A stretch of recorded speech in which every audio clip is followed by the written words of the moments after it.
Once upon a time, two boys grew up playing hockey in the village of Terrace, British Columbia. One of them went on to play in the National Hockey League. The other became a comedian. Now, one flies planes and coaches youth hockey. The other is still a comedian and owns newsstands. This is their podcast, Enjoying Orange Slices with Jeff and Ian.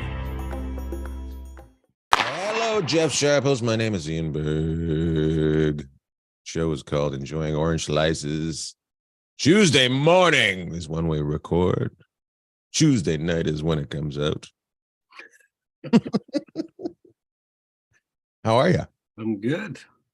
Good. Busy weekend, right? Busy weekend. Chirping me. I don't think I chirped you that much, but I sure got chirped by the chirper there. Who chirped Mr. you? Millard. Mr. Mallard. But he was disappointed that we didn't take him to Atomic Saloon, which is the greatest show on earth. Yeah, not as disappointed as I was afterwards when you got a picture with the cast and you dropped me like a bad habit and went and got a picture with the nuns and my favorite part of the show. I had no idea. This is what happened. So David said to me, he goes, Ian, after the show, would you like to get a picture with the cast? And I said, yeah, I love it. And I go, he goes, okay. So I figured you had just done it before. So Carrie Ann and I went down and she didn't want to be in it. So I was in it. And then I look over and there you are. There you are, just looking. What about me? What about me? And I'm standing in the middle of the stage looking around. We went with 14 people, and I was like, I get it. You guys leave me by myself. But yeah, I got to talk to David about that. I like how you threw the blame and threw David right under the bus. But no, I would totally have invited you, but it wasn't like I was trying to steal the hot nun and Annie Oakley on my own. Annie, Boozy Skunkton. For those of you who don't know, Atomic Saloon is unbelievable show, part of the Spiegel World Group. So good. It is so good. We had so much fun down there. We had Jocelyn, easy for me to say, Ian's sister, and Catherine from the big city of Terrace, British Columbia, where Ian and I come from. And then we also had Mikey, we call him, our nephew from Kelowna, British Columbia. So we had a cast of thousands down there. It was a lot of fun. Yeah. And if you're coming to Vegas, Atomic Saloon, look them up. It's so much fun. And their sister show Absinthe is awesome as well. So check them both out. They're really hot tickets in Vegas. Go check them out. And we're not sponsored by them. We just like to say because it's a good show. We went and seen it. Yeah. And if we're on it with Spiegel World, our friends over at Spiegel World, Opium in the Cosmo. So that one's okay. I haven't seen it. That one's okay. I'm gonna get taken down when Scott sees me later today. Be like, tell Ian, shut up. Tell Ian he's an idiot and can't have another photo. We were doing so well. Anyways, we're a hockey podcast, and here we are promoting stuff in Vegas. So yes, which is funny because today our guest is also from the Vegas Golden Knights, Ashali Vise. She is the describe what she does, Jeff. Okay, so Ashli was in St. Louis, which is where she first met you. She's been in Vegas now for, I believe, 2 years. She's the rinkside reporter for the Vegas Golden Knights. She does a great job. She's a lot of fun and just a really interesting job because she travels around with a bunch of guys all the time, the team and the other press, which is mostly men. There are a lot of women in the organization, but she's one that you talk about an insider. She knows everybody like the back of her hand, does a great job. And it's Women's History Month, so we want to get that in there too. Ashley is going to come on and be just a lot of fun and represent Women's History Month. And it took us a while to get but we got her, and here we go today. We've had a lot of guys on the show, and we want to, hockey is inclusive. It's for everybody. The only way, we talked about this before, the only way the game becomes monstrous is if everybody enjoys it.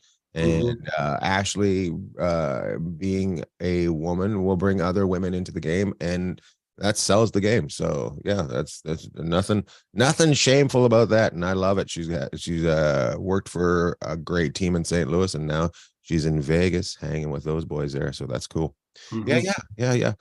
Let's talk about the league before we bring Ashli in. We've talked about us in Vegas. And by the way, do you want to bring up, you might as well bring it up about how bad I am on the ice, because I went out with you and practiced, helped out.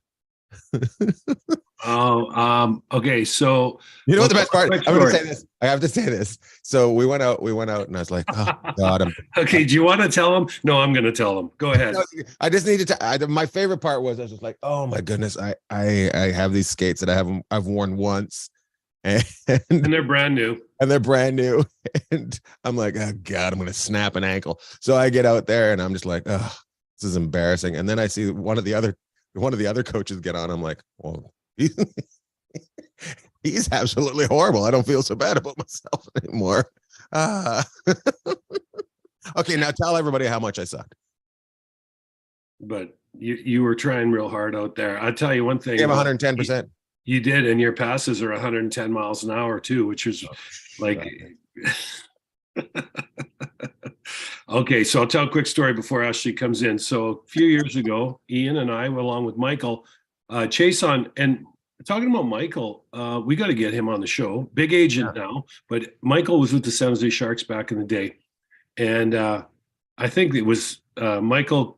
Ian got us into the rookie event in Anaheim, which was in Irvine. Anyways, Vegas, Phoenix, San Jose, and LA, I think. And there was one other team in there. But anyways, San Jose, Anaheim, Las Vegas. San Jose, Phoenix. Yeah, so maybe 5. Anyways, Ian was always giving me hell about that afterwards, about how he had to get me into a hockey rink because Michael, something fell through the cracks and Michael couldn't do it. So Dana, I think, hooked us up through the Kings and we got down there to see this. Anyways, I've been hearing about this for 3 or 4 years, how he had to get me into a hockey rink. So we finally got him out on practice and had him. Do you remember what I asked you before we did one of the drills? Yeah.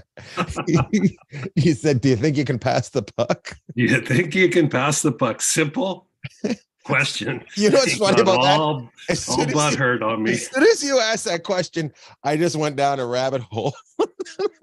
You know, when somebody does that to you, you think you can? Yeah, I can. And then all of a sudden, I can't do. I don't think I can do this.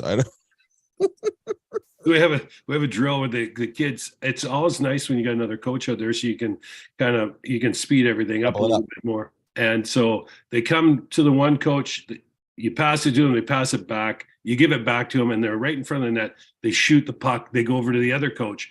Coach passes to him, passes it back to them. They shoot the puck. They come over to the other coach. So, anyways, Jake, who started our first one, he comes over to me. I give him the puck. He gives it back to me. I pass it back to him. He shoots. He goes over to Ian, and Ian's just staring. La la la. You know what? I'll tell you what happened to me. I thought it went you, then me. Like I thought it went back and forth. Oh, okay. And I got lost immediately. But that's my hockey sense there. 0. That's why I do comedy, because I'm an ass. It was so much fun. We had a lot of fun on the ice, and the funny thing about that is Ian got going. Like, you know, these kids, they can move, and these kids are 14, so 15 good. years old, a lot of them, and we've talked about it, right? They're so athletically gifted, these kids now. Unbelievable. And they're absolutely unbelievable. Yeah. Watching these kids at what was about 12, 13, and 15, I think were the ages, right? Yeah. Seeing their athletic ability, their coordination, and just even their hockey sense, even though we talked about a little bit, some of the hockey sense is missing. And once that comes in, they're just going to be superstars. But it is unbelievable what these kids can do. Just absolutely unbelievable. We got I tell you what, the 15-year-old, a couple of the 15-year-old kids can shoot the puck. I think they can shoot at a pro level. That's how hard they shoot the puck. And that's just crazy. Not just I asked, so the pegs are sitting on top of the net, and I said to the one kid, I said, can you just hit the pegs for me? And he was hitting the pegs in a drill. Like I couldn't hit the pegs just fooling around by myself at the front. He was doing a drill and hitting the pegs. I was just so impressed. It wasn't good for them. Good for them. And to people that might not be aware, like, so the nets sit on pegs so they don't go flying around. So there's these metal pegs. And then when you're not using them, I never put the pegs in unless I have a goalie, because if a kid slides into the net, I just want them to hit the net, knock it off. I don't want them to have any more going on, even though those pegs are there to give. They're metal pegs, so we put them in the top of the net, and they'll sit in the top of the net. And and it gives the kids something to shoot at. And of course, they all shoot anyways. So they're the size of a cell phone, and the kids hitting the, like being able to hit the cell phone in the net. Anyway, so we had a lot of fun. Ian was out there, and of course, great weekend. I'm saying one thing, and they're chirping, or he's chirping, then he's chirping me, and but we did. You know what I said to them? I pointed out. I said, "See that guy over there? You know, when you're a kid, you have a bully. That's my bully, and he's still bullying me right now to this day."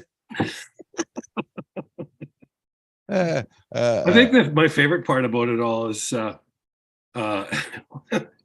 Cab goes, "Well, where's your skates?" And Ian goes, "They're right there." And literally they were in a basket in the hallway in our house. And she goes, "Oh, figures." Just leave your stuff everywhere. Just leave it. That's what she said too. And just leave it anywhere, wherever you want. And so, but we had a lot of fun, and it's always fun to bring someone else out on the ice.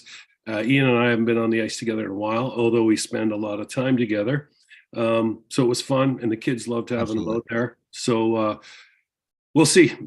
Lord Bag will be back through Vegas a bit more. We'll see if we can keep taking down youth hockey in America. Youth hockey, and just before we get to our guest, this episode brought to you by Super Deeker, and I'm sure those kids have a Super Deeker, and that's where their puck handling abilities come from. Go to superdeeker.com, use the code SLICES, get yourself a Super Deeker.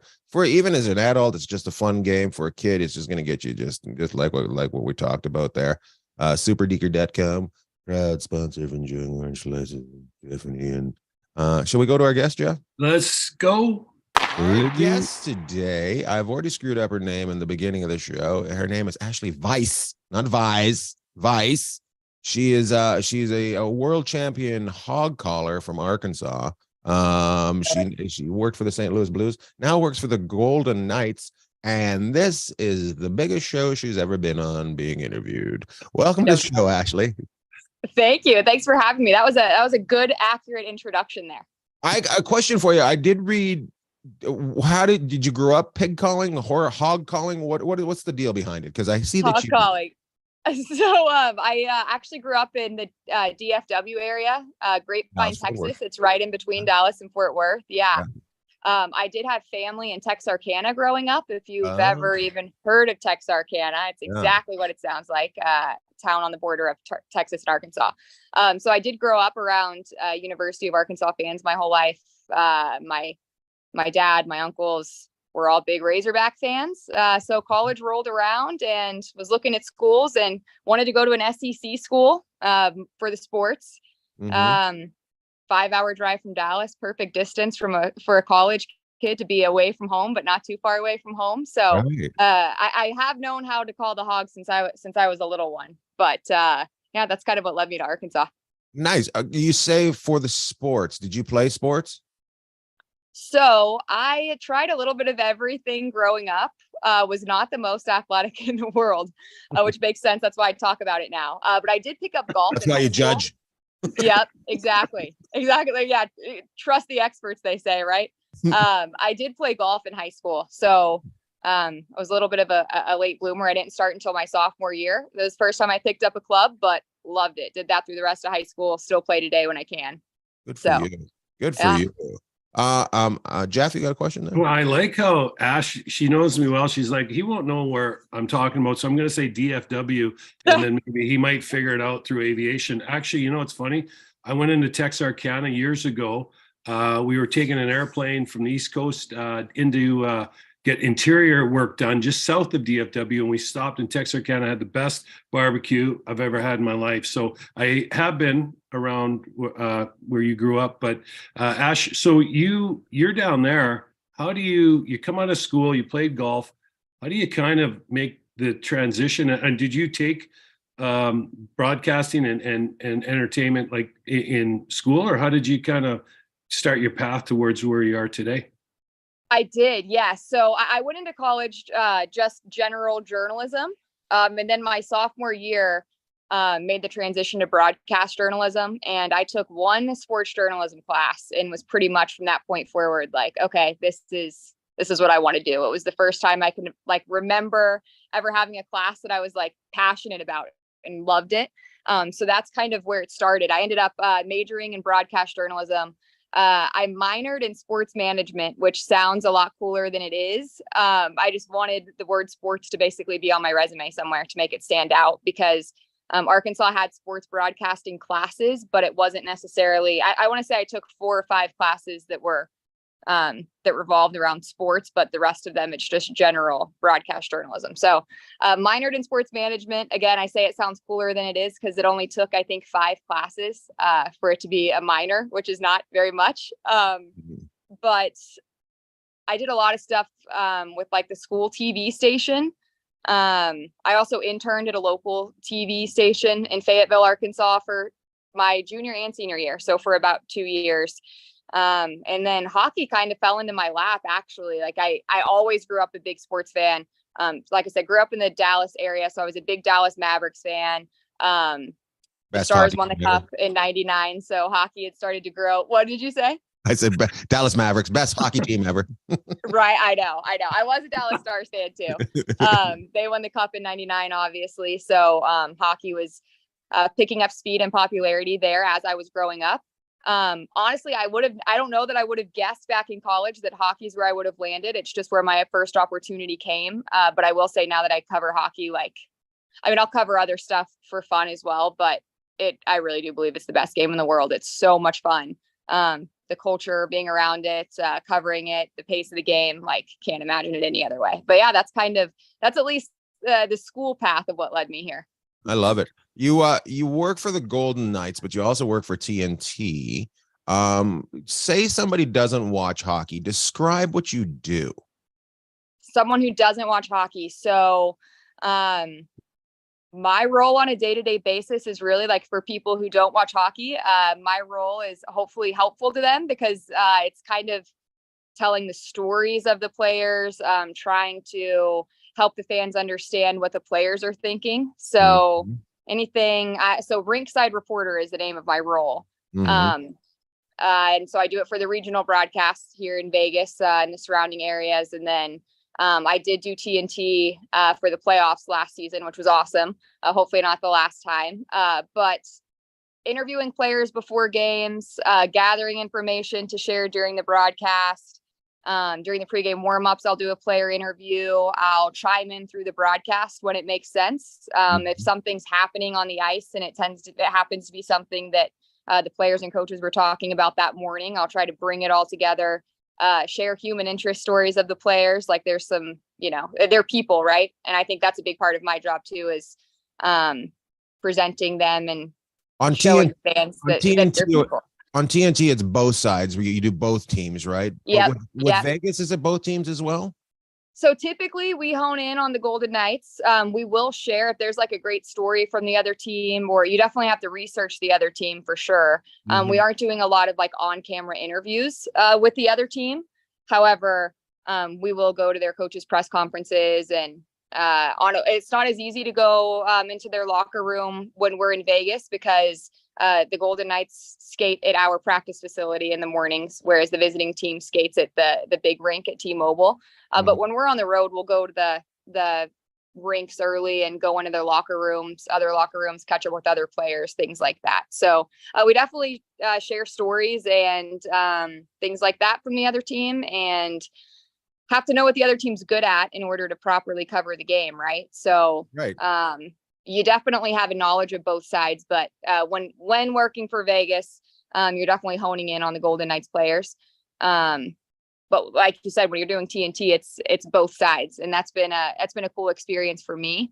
That's awesome. To just tell everyone's story. Yeah, get out there. So Ash, I want to ask you a lot more about that, but I want to get back to we say as a young lady, excuse me, coming into the business, who were some of your mentors? Who are some of the people you looked up to as you got going? Because I think it's everyone's kind of got people they look up to, or maybe someone you leaned on that, like, just kind of talk about some of the people that influenced you. Yeah, for sure. Ian, you mentioned Chris Kerber's name earlier from the St. Louis Blues. He, at the time when I was coming out of college, he was their VP of broadcasting and also their radio play-by-play. And he's the one that gave me, I started as an intern with the Blues right out of college. And he's kind of the one that gave me that chance. So he's definitely someone who I leaned on throughout the early years of my career. In terms of role models, I always really looked up to Catherine Tappan. Just so professional, does such a good job. And is also so kind. Like, once I met a few people in the hockey world, they connected me with her, and I've had several conversations with her. So she's just someone, an easy person to look up to, and someone who's always willing to offer advice. Jackie Redmond from NHL Network is someone who I don't know super well on a personal level, but watch from afar. And I think she's does a great job of making it fun, keeping your personality in it. As you guys know, I work with Darren Millard, who you guys talked to last week, and it's all about having fun. So it's always been fun to watch Jackie Redmond that way, especially in the early days of my career. But yeah, I would say Catherine Tappan was a big one for me. Laura Rutledge does a lot of SEC football for ESPN. She's someone who I've always looked up to. And, I mentioned Chris Kerber's name. It's great to have female role models for sure. And, if they weren't there, who knows if I would have if they weren't there to pave the way, there's no telling if I would have ever known this was even an option as a career path for me. But once I've gotten into the game, I've had a lot of people I feel like kind of stick their neck out for me and be mentors, like, for no good reason other than just to be helpful. Darren Pang is one. I got to know him very well during my time in St. Louis, and he's kind of watched me grow. It's been good to have him around. And then another is Eddie Olczyk. I met him actually during the Cup run when the Blues won the Cup back in 2019. I was just kind of around a lot. At that point, I wasn't even on the broadcast side of things. I was all internal with the team, doing a lot of production work, doing some digital stuff, some in-game stuff. But he introduced himself to me there, and has been a huge help every step of the way in my career since then as well. So I guess that's a roundabout answer to your question. It started with Catherine Tappan. I think she's one of the first people, especially in hockey, that caught my attention. And I think she's a great role model, but so many people help along the way and become mentors. And now Darren Millard, seriously, like, I feel like even just being around him on a daily basis for the last year and a half that I've covered the team has changed so much for me. Just how comfortable I feel with everything, the way I approach things. I would say he is my current role model who I look up to. That's awesome. I think you're very right when you say, if you had not seen somebody that kind of reminded you of yourself, and that being a lady in the business, you would have never known. And that's a huge part of that we talk about right now. The game needs to have everybody in it, because if a kid doesn't see somebody that reminds them of themselves, they won't be drawn into that game. And I love that we're kind of spreading the game from just being white guys from Canada, So yeah, 100%. And it's interesting because even when I first thought, in college that it might be something I wanted to pursue, there's this, it's competitive no matter who's doing it, right? But it feels even more competitive from the outside when you're talking about women who want to do it. Like, everyone assumes that they all dislike each other, or that they're all like scratching and clawing for the same role. And that's just not the case. So many of us are like such good friends. Like, Stormy Bonantoni had the role before I did here. She is a great friend of mine now. Like, again, Catherine Tappan has taken time out of her day multiple times to chat with me. Like, you have this mindset that maybe you can do it, but maybe it's too competitive, or maybe there's not enough room for everyone. And it's not the case. So the more people we could see doing these roles and other roles throughout the game and throughout sports in general, the better. I think it's a classic case of, if you can dream it, you can do it. But sometimes people don't know where those doors are to be able to go and try and kick them open. And Right. in your case, you not only had a lot of female people to look up to, like Catherine Tappan, who's just fantastic. And you also had Chris, you know, and Panger when you got in with the Blues. Hey, I have a question for you. How about Yeah. Linda Cohn? How about Linda Cohn, Ashley? Do you know her at all? Because I have a story about her, if you do. I do. I don't know her super well, but obviously that's like one of the trailblazers, right? Like, especially for people my age, like she was always doing everything growing up.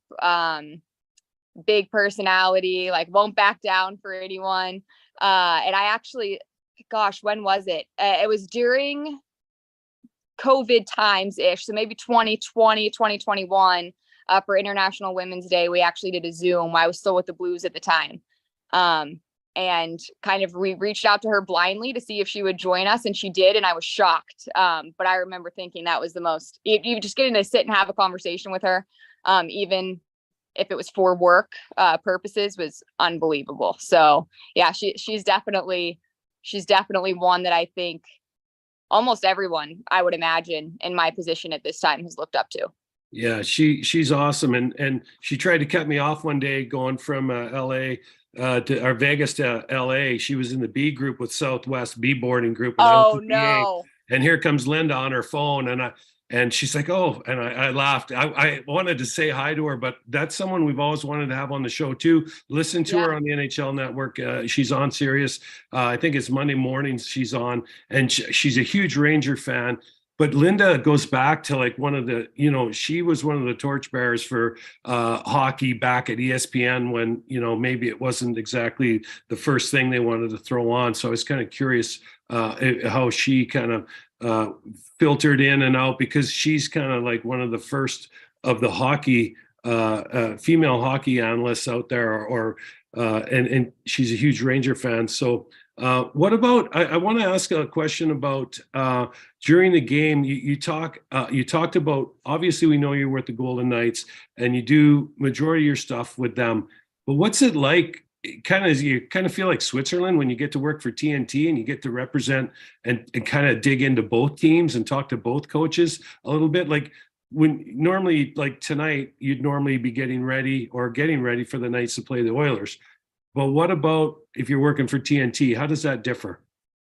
That's a good question. And it was funny. My first experience with TNT was kind of ironic because I covered the Blues Wild series last year, and I had been I was not even a calendar year removed from working for the Blues, which kind of, it helped me. And I guess it helped me obviously to have the relationships and be familiar with everyone and some of their personal stories and things like that. But on the same token, reminding yourself that you have to be Switzerland in that situation. Right. So I think really the way you go about it is just, I think it's important, that you always treat everyone like they're people, not just like they're, walking sound bites, I guess.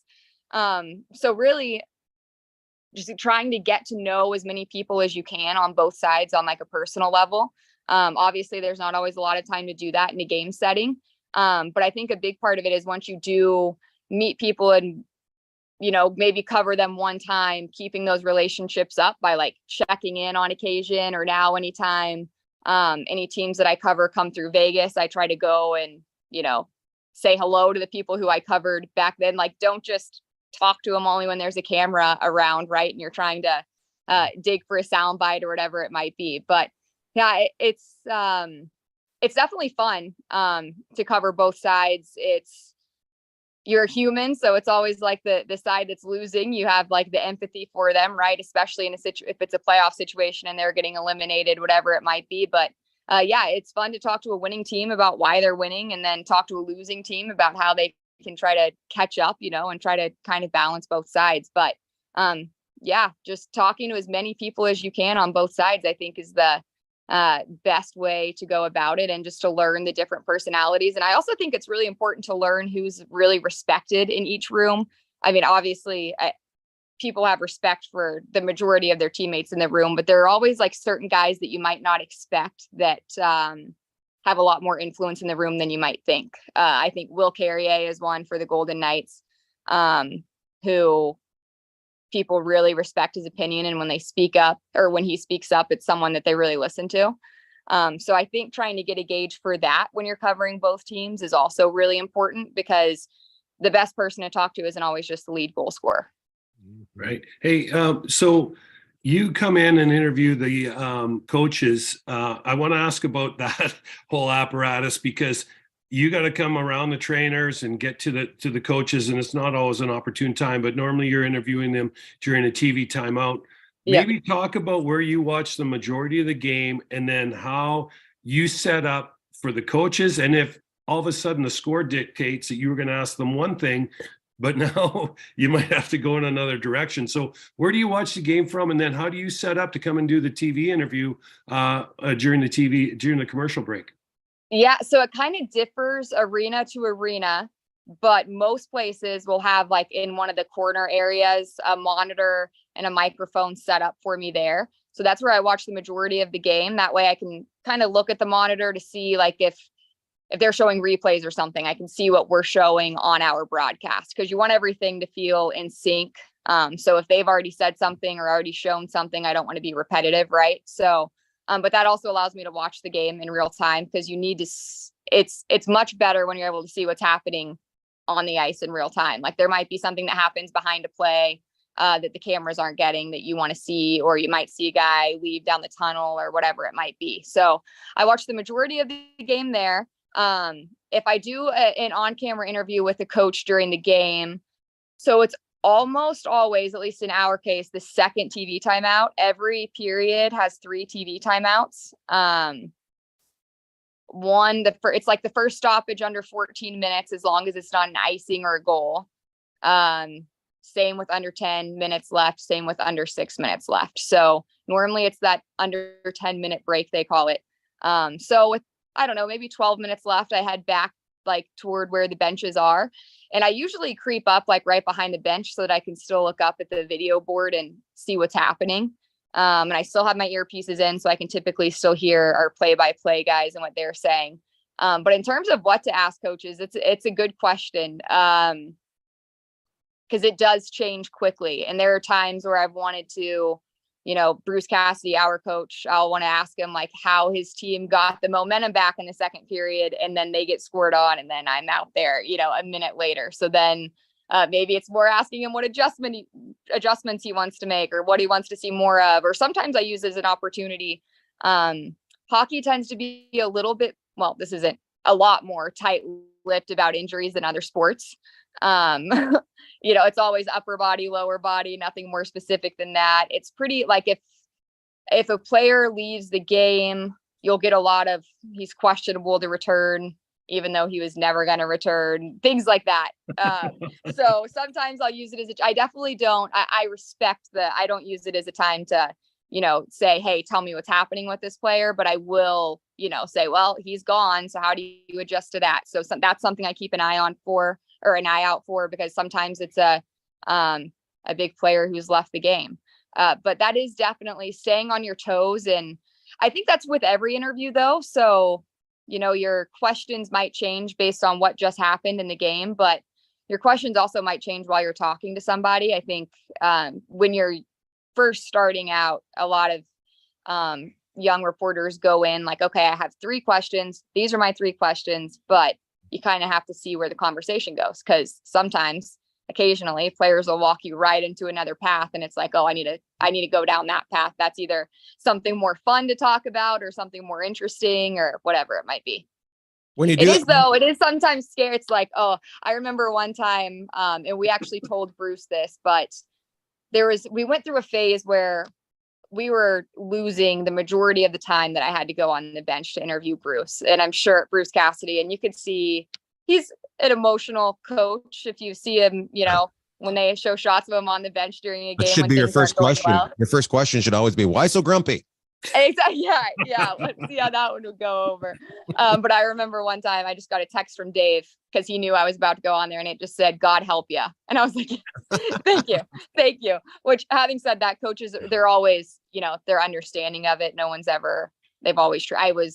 I've done it with Craig Berube in St. Louis, Dean Evison in Minnesota, Bruce Cassidy here. Like, they're understanding, but it is sometimes like, oh, you're walking on there and they might be giving it to a guy on the bench and you're just standing there awkwardly. But it's definitely fun, and I'm glad we can give the fans kind of that insight of what the coach is thinking in the moment. And in Vegas, we're very lucky because Bruce Cassidy will tell you exactly what he's thinking. Some coaches aren't that way. But I joke that sometimes I could just say like, okay, talk. And he would like give us gold. Like, I wouldn't even have to ask a good question. A friend of ours actually says that general managers and coaches would be great politicians because they know how to bullshit their way out of anything. So no comment, but I get it. We talked about how you are not originally from hockey. Right. When was the last time you just went and seen a hockey game? Not worked, just seen a hockey game. Good question. Never. Let me think about that. I have to think about it, because even like these national games, I typically go and at least sit like, so tonight's game's on ESPN. So it won't be on our network, but I'll still help like the team side get like post-game interviews and things like that. So I would say, I'm sure I've done it before this, but back in 20, or I'm sure I've done it since then, and it's just not coming to mind. Now you're talking in person, not on TV, right? In person. Okay, in person. I was gonna say I watch a lot of hockey on TV. But you're still working when you do that. Yeah, true. In 2020, when they did the bubble situation, one was in Edmonton and one was in Toronto. I actually went to the bubble with St. Louis. I think we were there 28 days. They were eliminated pretty quickly in the first round to Vancouver. But you could just walk over to the rink and watch anytime you wanted, which was really cool. So when the Blues weren't playing, you could just walk over and sit and like take it in. And I guess that's not the full fan experience, because there's not like, that's pretty awesome. You got the whole beer and whatever else, but you could watch any game. And at that point too, like, I think anyone who is a fan, and we're all fans of the game who cover it, right? Like, I know separate being a fan from being a journalist, whatever, but we're all fans of the game. Otherwise, it wouldn't be fun to do what we're doing. But it had been gone for so long at that point. We didn't know if it was coming back. Things were just so scary that year that you didn't know what like professional sports were going to look like from that point forward. So I think we were all pretty hungry to be able to watch sports again. So it was really cool to be able to walk over and watch anytime we wanted. That's cool. I got a follow-up question to that. Yeah. You, as we said, you didn't grow up in that area. How do you sell the game to your friends that have never watched a game? Fast, physical, Mm-hmm. Electric. I like the word electric when talking about it. Like there's something, it's not like basketball where people are going to go end to end and score. But when they do, it's like, it's a big deal. Like the hockey celebrations, you score a goal, the crowd goes wild. Mm-hmm. But I think fast and physical are the two things. And I know that the physicality is, especially the fighting, obviously, is declining a lot, but I still think it's something that's different than most other sports that you will watch. Do you suggest that they should see a game live before they watch it on TV? That's a good question. I would say so, for sure. I've talked to so many people who just casually like know what I do, or, you meet a stranger at the grocery store, which I'm not here. Everyone in Vegas is obsessed with hockey and the Golden Knights. So maybe the grocery store is a bad example, but there's so many people you meet that say, I never liked hockey, and then I went to a game. Mm-hmm. And then it changes things for people. So as much as I want to tell people to watch on TV, I definitely get where if it's someone who doesn't know anything about the sport, it all just is so much fast. Like tonight, Connor McDavid's going to be in town. Like watching Connor McDavid zip up and down the ice in person it's like you're watching, history in the making, I guess, as you're watching it. Yeah. So yeah, in person, but fast and physical. And also just like, there's very few sports, I guess, if you want to throw like UFC stuff like that in the mix, which is a totally different animal. but like the toughness of the players, like when you're marketing the physicality and you talk about how physical they are, like this guy will get his tooth knocked out, literally be on the ice like 2 minutes later. Like it's wild. Right. I also think it's the fastest game ever. No matter what, Yeah. Go to any other game. There's so much more entertainment needed in the stands to keep people busy, whereas hockey is not as much. No, totally. I mean, you blink, you could miss something. There's obviously the TV timeouts, but like you never know when someone's gonna like break on an odd man rush and pucks in the back of the net. You know, I know that well because there have been times where I'm like talking and someone's about to score and I'm like, oh God, I need to shut up because Dave Gosher's not going to be happy with me if I talk over him, which happened a couple games ago when he was not upset with me, but I was upset with myself. But yeah, it's fast. It's fast. That's fast and physical. Those are the two things I think that really sell the game. So you thought you thought you were going to get a talking to from Dave? He was going to take take off his hair and talk to you. No, Dave is great. He and Shane actually always say, talk more, do more, then we don't have to talk as much and work as hard. So they very much encourage me to talk as much as I can, but it's a no for a reporter to talk over a goal. So oops, right. But live and learn. But don't you find though now, Ashley, in the game, like with the 3-person booth, like you'll see, I don't know what ESPN's going to do tonight, but I know our friend Panger's on TNT, and I think the other night they had Jennifer Botterill on there, who's really does a good job. She does, yeah. Along with I'm trying to think of who was the play-by-play the other night, but the 3-person booth. So what ends up happening is you end up getting a lot more talking during the game from the analysts than you do by the play-by-play. And we're just blessed to have Dave here because I really think him and Shane, as you know, you work with these guys all the time, but they're elite. Like Dave, I just love. I mean, if you can't get excited watching a game with him on the call, then you probably should go watch something else or just turn the TV off. But don't you find now that there is a lot more talking? Like you're sitting there watching the play going, I got to speed up. So in your head, you got one thing to say, but you're watching the game. And so now you're probably at a point where you're like, well, am I even making sense anymore? Because I need to get off. I need to get out of the way. But the 3-person booth now, there's so much talking. I mean, don't get me wrong. I love the insight from the color commentators, but I think the majority of people really enjoy a really good play-by-play announcer just taking the majority of the game. But you make a great point. Dave's like, I don't want to talk all night, and Shane's similar, right? So where do you find the happy medium?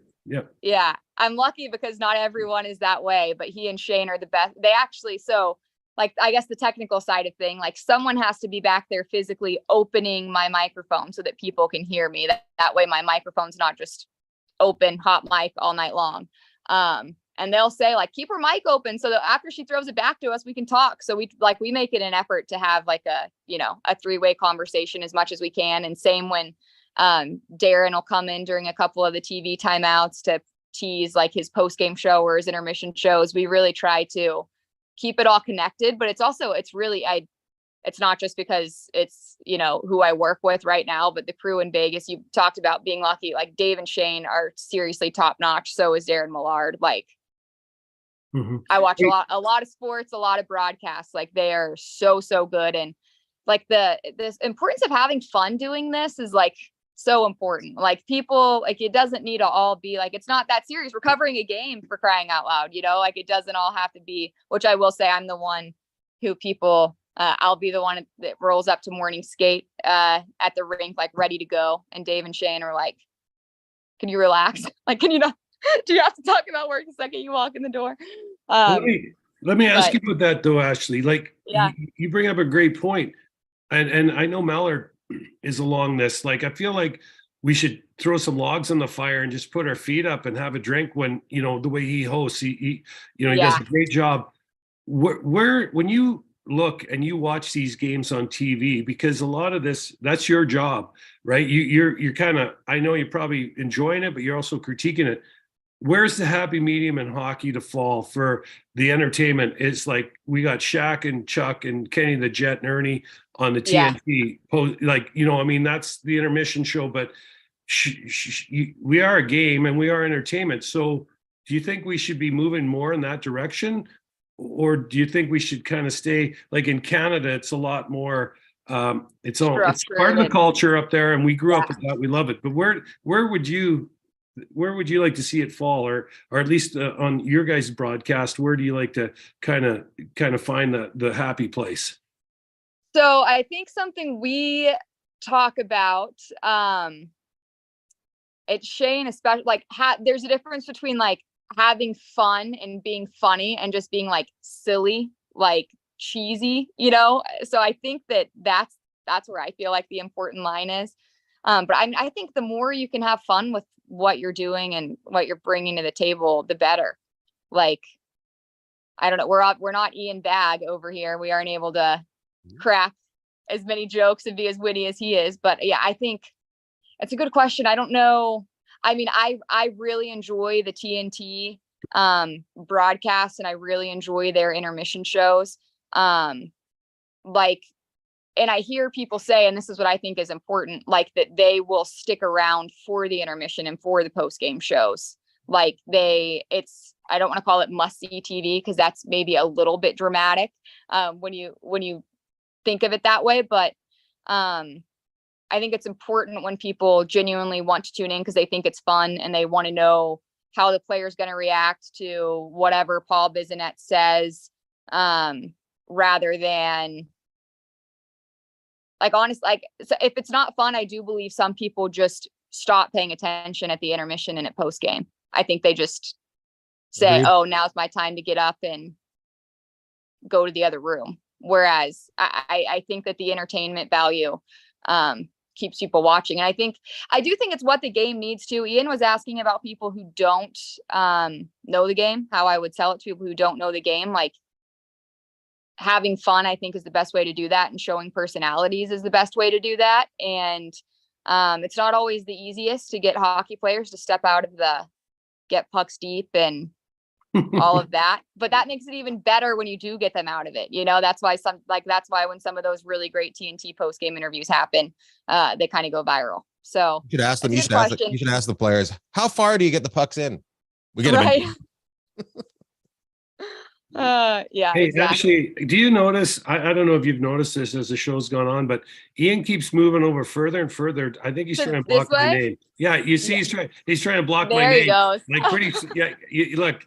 The further we've gone into the show today, I kind of felt like I was under siege last week with Millard. Like, it was so nice of him to host our show, but now he can't help it. My counter guest blocking my name. Yes, he can't help it, but he's a lot of fun. He does a great job. So he does. But sorry, Lord Bag, I didn't mean to chirp you. I know Jeff is just taking me down, but I want to know, you've lived in a couple different places now. Yeah. Where's your favorite place been to live? Because Dallas Fort Worth, pretty interesting town. Towns. St. Louis is a lot of fun. In Vegas, people just think it's the Strip, but it's actually a great city. Yeah. So all places very different, like you said. Different like I will say, what I miss most about Dallas or Fort Worth is a good margarita and what I consider the best Mexican food. So that's a big, like, that's one of the things, like, what do you miss from home? Like, that's up there for me, random. St. Louis is yes, exactly. Tex-Mex. St. Louis is great and gets a bad rap. I feel like I feel like it's easy for it to get a bad rap if like you don't know what you're doing, but if you know what you're doing and you know where to go, there's so many just like small, local, great, amazing spots there. And I feel like that's what makes it like. What do you miss about St. Louis? Smoking indoors. No. No. But like, so we were in St. Louis, 3 weeks ago? And I have either of you ever had gooey butter cake? No. No? Yeah. Okay. Did you say you're going to be in St. Louis, Ian, this I'll week? be in St. Louis this week, and now I'm going to have to try it. Way to go. You have to get gooey butter cake. Okay. Like, that's what I bought, like 5 of them, give them to the coaches, give them to the training staff. Left one with Alex Petrangelo on the plane because he loves them. From his time in St. Louis. what the best part about Vegas, I love it here. The weather, like I do not miss snow at all. So although there has been some flurries here a couple times this year, and it's not as warm right now as I feel like it should be in Vegas. But like in St. Louis, I will say the worst part of St. Louis and working in hockey is I felt like for about 4 straight months, I was never not cold. Like I was going from like freezing outside to the rink. And even like when I traveled with them, we would land after a game at 3 a.m. and it's 10 degrees outside and your car is frozen over and you're like trying to scrape the ice off and you can't feel your hands. And I did a lot of production work there. So I had a lot of gear that I would have to load into the car, and it was so that would put me in a bad mood. I'll admit that. I don't miss that at all. So the weather, huge in Vegas. Like you said, I like to golf, like I said. So having that year round, and even just like what you would even just the public courses aren't that expensive to play are very nice in Vegas because the competition is so much higher than other parts of the country. So having that at your fingertips anytime you want is pretty awesome. And like you said, it's definitely not just the Strip. I think I finally hit the point when I first got here, I went to the Strip a little bit more than most people who live here would go, just for shows, dinners, whatever. Favorite show? But like Summerlin is amazing. What'd you say? What show? What's your favorite show? So I've seen Mad Apple. I thought that was great. I saw Luke Bryan. He puts on a good show. What else? Your Dallas Fort Worth. Yeah, a little country action there. Music when they come in. Yeah, I need to see more. For sure. Have you seen Absinthe or Atomic Saloon? I have not. Yeah. Well, we got to get you down there. Ian's friends with the cast. Oh, okay.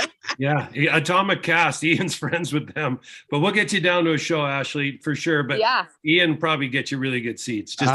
Jeff is very butthurt because I got a photo with the cast the other day and he had to watch. Yeah. So is that? I went to a restaurant. Is that the Super Freako? Is that connected to the Absinthe show? No, that's connected to Opium, which is that's right. Coming. Ian's not a big fan of it. Ian isn't, but it's coming along. And it's getting better, but Absinthe's kind of like the king of the hill. And then to me, it's Absinthe and Atomic, but I've heard a lot of good things about Mad Apple too. I haven't seen it, but we'll get you to a show. And if you want to go to Atomic, Ian's your person. Millard wants to go as well.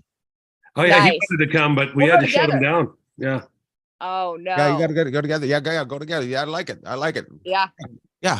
We need and Bruce Cassidy because he loves a good time. He never gets grumpy.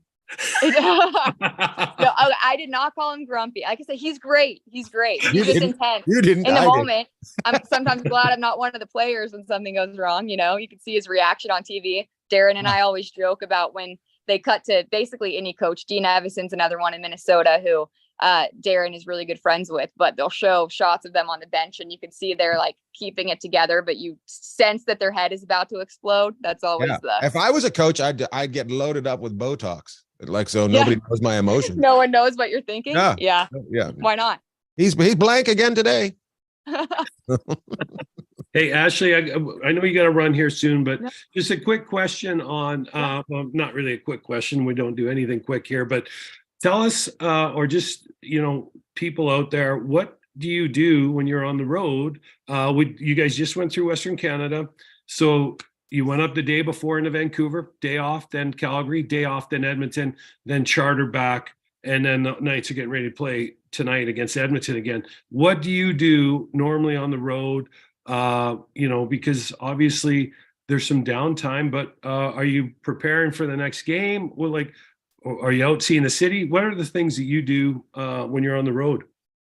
I try to keep it a balance. There's definitely some work and play mentality for sure. Definitely preparing for the upcoming games is a big thing. We also have an extra show called Nightlife. It's basically a magazine show. It's a bunch of features, a lot of sit down interviews with players, fun stuff that we try out in different cities, things like that. So we plan some of those shoots. In between games and practices and that, it does take up a lot. There's not that many days where you're sitting around thinking what am I going to do today? But Definitely in the late afternoons and evenings, or if you have a full off day. I feel like you have to take advantage of seeing the different cities and trying the different drinks and foods and whatever. Like we were, like you said, just in Western Canada. I was like, okay, so I think it was the second to last day and I hadn't had a Caesar yet. So I was like, this is taking way too long. Need to go get a Caesar. So I went to Joey's in Edmonton for that fix. But yeah, whether it's like landmarks or food that you want to try, or the guys Dave and Shane love to find any kind of little like Irish pub or something like that. So if you ever need an Irish pub in any NHL city, I have a feeling our broadcasters could point you in the right direction. But even like there's some places in some cities that Jeff are just famous, like they're the well-known spot among the hockey community, like Elbow Room in Fort Lauderdale. Like you have an off day in Fort Lauderdale, got to go to Elbow Room. So it depends on the city for sure. Some cities are easier to find stuff to do than others. Like we did have an off day in Fort Lauderdale this year, and it was like best off day of the year probably. You're walking along the beach and again going to Elbow Room, doing all these things. Sorry about that. But yeah, trying to find the balance, I guess. You got to keep it fun. Nice. Sounds like you do a good job. It sounds like you're living the life, having a great time. You go wild on the road, Ian. Right? I do nothing, but I'm on bird scooters, just so that's one thing around the town. Yeah. Mountain I've never tried the bird. I know a lot of our if somebody like gets staff and broadcasters gets damaged, it's going to be on a bird scooter. Yeah, I don't trust myself. Yeah, good for you. It's smart. It's a smart move. It's very yeah. You go to the equipment room and grab a helmet before you take one. That's a good call. I didn't think about that. And some elbow pads. Fingertips. Yeah, it is at my fingertips. Yeah. You just see Ashli fly by full night's gear, right? Yeah. Pads and all. Why not? Oh, yeah. Gloves, elbow pads. Was that Ashli or one of the goalies? I love it. Well, I love that you showed us that you know how to do it. You start out and go to college. You work your way up. You didn't take the shortcut. You cut video and freezing St. Louis, doing work at Obi Clark's there and having a good old time. Yeah. And then you're a worker bee. You get your time off and you do your thing. I love it. So congratulations. Thank you. Thanks for having me. Thanks for being had. Thanks. That's awesome. Thanks, Ashli. And for before you go, people need to tune in to the pregame show and then in between periods, because Ashli likes to chirp the guys a little bit too, which likes to have some fun with them. But she's always respectful, right? You asked where that line is, and I said like funny and have fun, but not cheesy, like. But that I feel like that's where I try for my humor to be, is making fun of the guys, because in all honesty, they'll chirp me a little bit back, but not too hard. Like I know I have that. I'm able to, get away with a little bit more. So I take advantage of it when I can. Hey, Ashli, I just want one more thing before we let you run.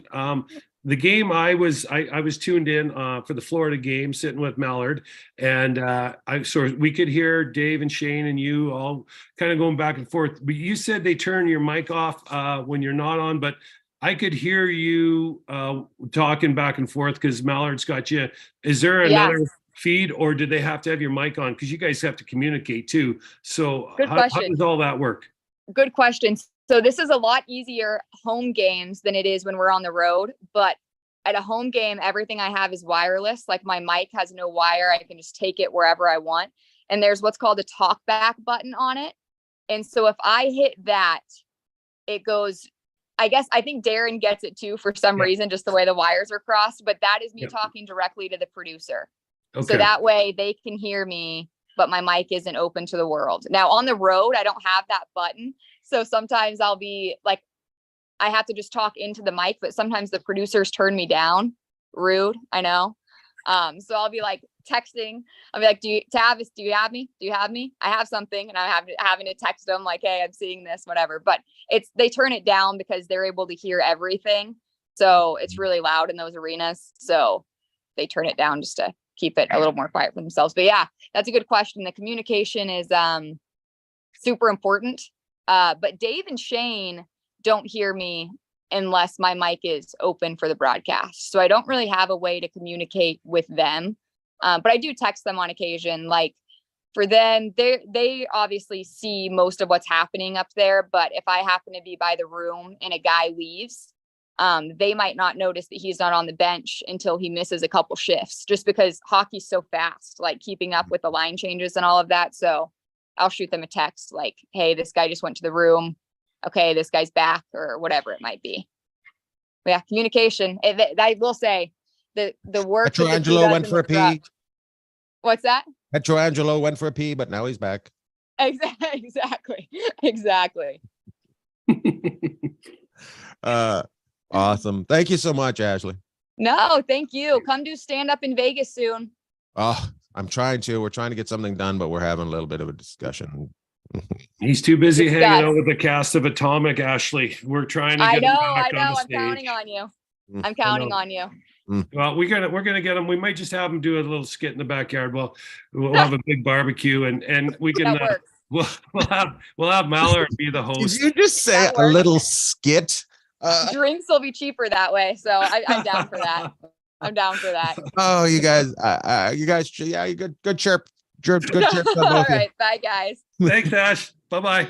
Bye. She was fantastic. Ashli's interview was brought to you by headygear.com. Heady Gear is a backpack company brought to you by Brett Hedican. You go there, and guess what? If you use the code BAG15, you will get 15% off on your.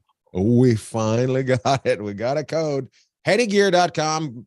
Design your own backpack. Get out there. Put on your show your flair with Heady Gear. She was fun. She does a great job on the games. Yeah, she's awesome. And if you get a chance to, we didn't get a chance to ask her about interviewing players during the warm up too, but she does that. She has a lot of fun with the broadcast team.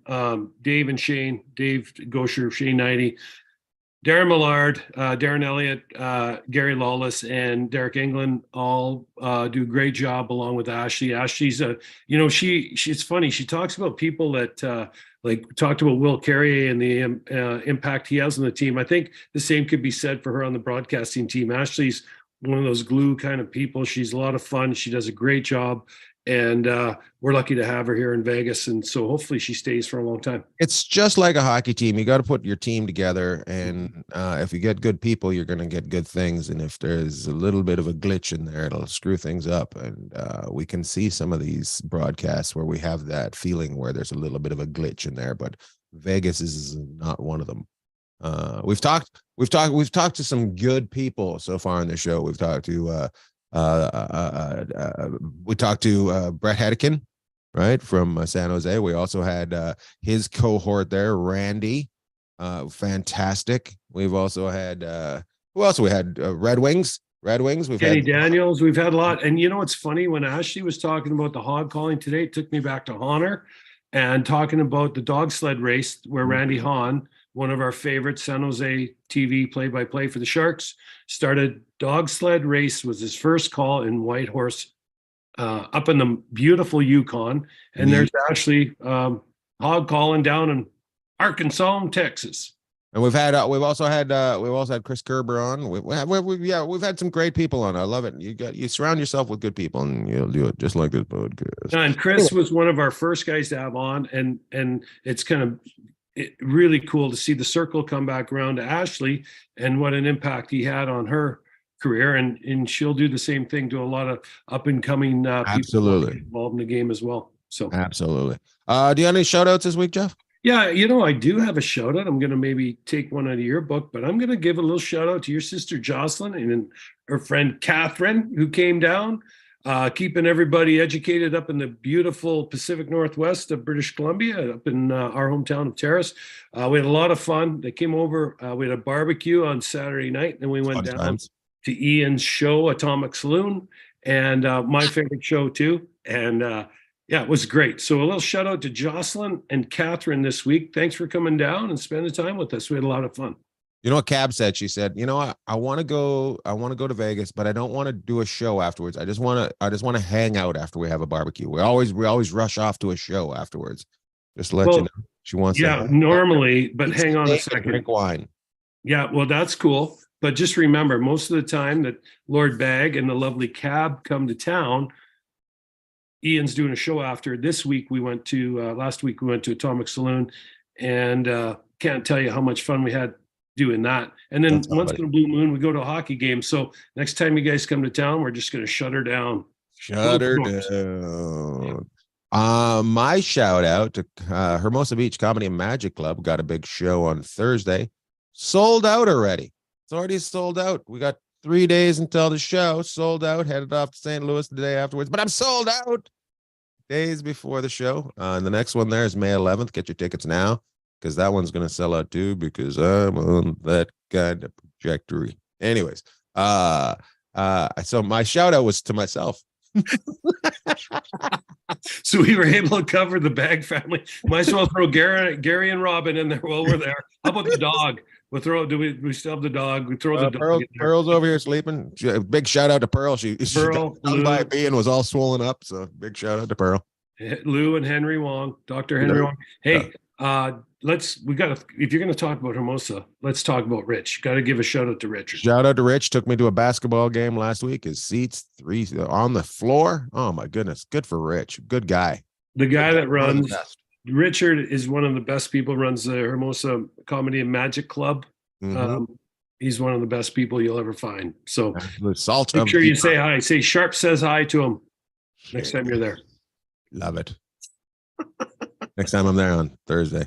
I was just saying in general to people, but you can say hi to them. So. I thought you were talking to me. Sold out. The other people can't go because it's sold out. All right. Love to all. Loved all. That's enough.